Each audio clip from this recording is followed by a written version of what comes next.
So, dyan yung picture ko. Una, ay punta kayo sa GC ko, yung may picture. Tapos, ay dito pala. Tapos, i-ano nyo, yung katapos, ay punta kayo sa picture nyo.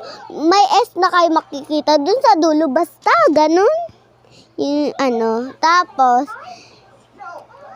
may mga yellow tapos white. Tapos, pindutin nyo yung white. Ay, yung yellow. Tapos, wait lang. Tapos, okay na. Tapos, pili lang kayo. Tapos, punta kayo na sa picture nyo. Tapos, magpipicture na kayo. Ganon. Ganon lang kadali. Tapos, basta, love nyo ko Look, gisuwag.